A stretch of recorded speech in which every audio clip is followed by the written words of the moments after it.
Hello বন্ধুরা, আজ নিয়ে চলে এসেছি একটি নতুন রেসিপি নিয়ে। দেখুন, কলা গাছের কোনো অংশ ফেলে দেওয়ার নয়। কলার থোড় দিয়ে আমি আজকে দুটি রান্না করছি। এখানে আমি কলার থোড়টি ভালোভাবে ছোটো ছোটো করে কুচি কুচি করে কেটে নিচ্ছি। কলা গাছের সব কিছুই খাওয়া যায়। এনে কলার থোড়টি আমি পরিষ্কার করে ভালো করে কিছু ছোটো ছোটো কুচি করে আর ভেতরে যে একটু সুতোর মতো অংশ থাকে সেইটি ফেলে দিয়ে ছোটো ছোটো কুচি কুচি করে নিচ্ছি। আলু পোস্ত যেমন আলু কাটা হয় ছোটো ছোটো চৌকো চৌকো করে, সেভাবে আমি কেটে নিচ্ছি। দেখুন,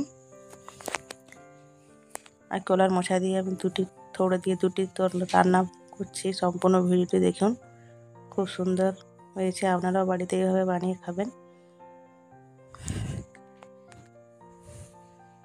ছোটো ছোটো কুচি কুচি করে আমি কেটে নিয়েছি। এবার যদি দিচ্ছি জল, নাহলে এগুলি কালো হয়ে যাবে। জল দিয়ে ভিজিয়ে রাখলে সাদাই থাকবে। এই দেখুন, আরেকটি রান্নার জন্য গোল গোল গোল করে কেটে নিয়েছি আলু ভাজার মতো। আলু কেটে নিয়েছি অল্প কুচি করে। সব কিছু ভালো করে পরিষ্কার করে ধুয়ে নুন মাখিয়ে নিচ্ছি। নুন হলুদ মাখিয়ে নিচ্ছি যেগুলি আলুর মতো কেটে রেখেছিলাম। এর কড়ায় তেল দিয়ে একটু একটু করে বসিয়ে দিচ্ছি। 2 মিনিটের মতো আমি ঢাকা দিয়ে দিচ্ছি। এদিকে কুকারে আমি যে ছোটো ছোটো কুচি করে রেখেছিলাম আর আলু, সেগুলি কুকারে দিয়ে দিচ্ছি। এদিকে কুকারে সেদ্ধ হয়ে থাকবে আর এদিকে আমি অন্য রান্নাটিও করে নিচ্ছি। নুন দিয়ে আর হলুদ দিয়ে সেদ্ধ করে নেব। পরিমাণ মতো জল দিয়ে দিয়েছি। একটি সিটি দিয়ে দেবো, তাহলে আমার এটি সেদ্ধ হয়ে যাবে। এদিকে আমার এটি 2 মিনিট হয়ে গেছে, আমি উল্টে নিচ্ছি। এক পিঠটা হয়ে গেছে, আর এক পিঠটা আমি উল্টিয়ে নিচ্ছি।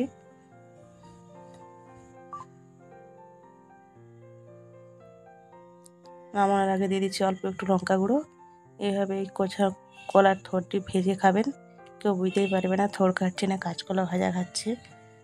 সম্পূর্ণ কাঁচকলা ভাজার মতোই খেতে লেগেছে আমাদের। রেখে দিদিকে অন্যটি রান্নাটা করার জন্য সেটি কুকারে দিয়েছিলাম, সেটিও সেদ্ধ হয়ে গেছে। কড়ায় তেল দিয়ে অল্প তেজপাতা পাঁচফোড়ন দিয়ে দিয়েছি। এদিকে পেঁয়াজ কুচি, টমেটো কুচি, আদা বাটা, রসুন বাটা নিয়ে নিয়েছি। পেঁয়াজ কুচি ভালো করে ভেজে নিয়ে টমেটোটি দিয়ে দিচ্ছি। অল্প একটু নুন দিয়ে দিচ্ছি। টমেটো আর নুন পেঁয়াজটি ভাজার জন্য নরম হয়ে যাবে তাহলে। এদিকে রসুন বাটাটাও দিয়ে দিয়েছি। রসুনটা একবারে পিনো করে বাটিনি, একটু থেতো করে নিয়েছিলাম। আদা বাটা দিয়ে দিচ্ছি। এদিকে যা যা মশলা গুঁড়ো লাগে, হলুদ গুঁড়ো, লঙ্কার গুঁড়ো আর জিরে আর ধনে গুঁড়ো।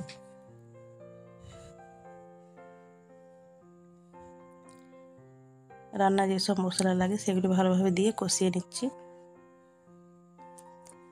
অল্প অল্প জল দিয়ে ভালো করে মশলাটা আমি কষিয়ে নেব।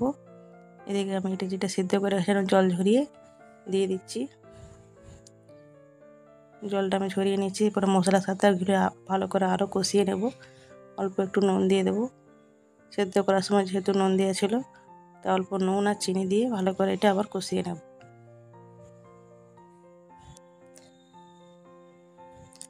কষানো হয়ে গেছে, আমি দিয়ে দিচ্ছি ভাজা মশলা। এখানে ভাজা মশলাটি আমার তৈরি করা ছিল। ধনে আর জিরে কাঠকলা ভেজে আমি দিয়েছিলাম, সেই মশলাটি দিয়ে দিলাম। আর নামানোর আগে দিয়ে দিচ্ছি অল্প একটু ঘি। এইভাবে বাড়িতে এই কলার মোচাটি রান্না করে খাবেন, থোড়টি সুন্দর খেতে লাগবে।